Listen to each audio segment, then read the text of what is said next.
This is part 2 of a 3-part series of the common pitfalls that you must avoid to not sabotage your business. If you haven't seen the first video, why not go have a look? The link is just right here. And if you watched it, well, fantastic. And let's get started. The second way in which you can auto-sabotage your business performance is when you don't use a very simple and a short word. And this simple and short word can actually bring you a healthy and successful career. You must absolutely be able to say this word, no. Like every entrepreneur I've met, I've had my own struggles. And when I started my business, I was on my toes, feeling scared of failing, and therefore I said yes to every opportunity that came my way. And yes, so you can imagine what happened. Yes, I was making money, I had a lot of work, and I was running around and I was just on my toes. So what I mean actually by saying yes is, are you saying yes to all the projects that you don't want to take? Are you saying yes to attending all those meetings that you don't want to go to? Or are you saying yes to completely everything and making it totally unsustainable for you to actually perform in the long run?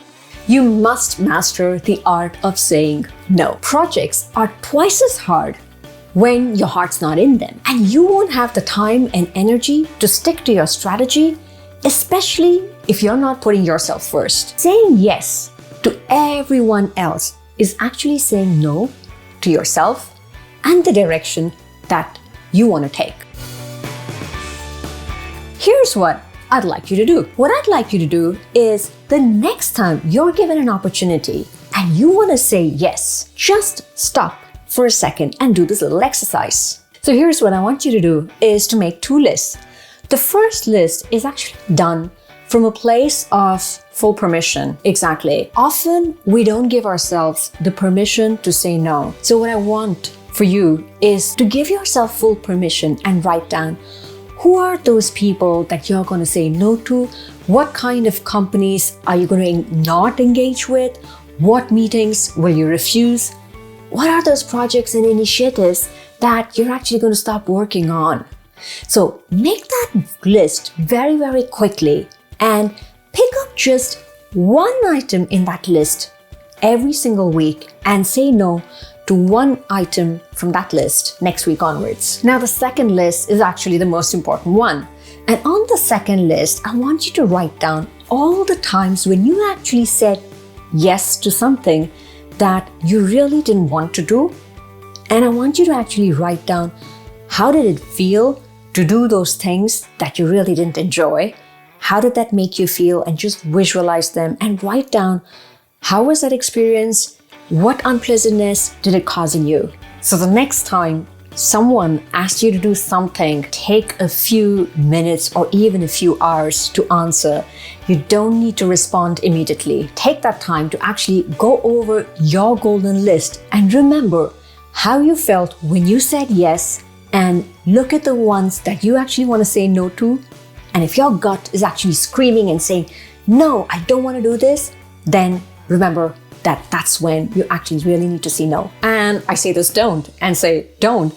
And don't feel bad. Exactly, don't feel bad because you're saying no, because when you say yes and you're actually on a project, when you really don't want to be there, you don't want the same thing for you. That is, you don't want somebody working with you because they don't want to be saying no and they just want to be saying yes to make you happy, but their heart is not there. So remember that when you say yes, you're all in fully, and when you say no, you're not in. Often, people don't say no, and I know I used to do this myself, because we don't want to disappoint or make others unhappy. Or we sometimes believe that we're a superman or that I'm a superwoman and that I can do everything. But then what about the time for your well-being? And what about your number one focus, your business? Remember, if there's no focus, then things won't work.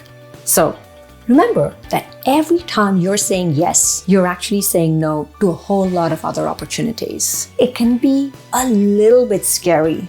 I know that it can be a little bit scary when you start to say no, but you will soon see that with practice, more suitable opportunities will appear when you stay true to yourself. I hope you found this video helpful. Hit the subscribe button if you liked it so that you can get notified when part 3 comes up.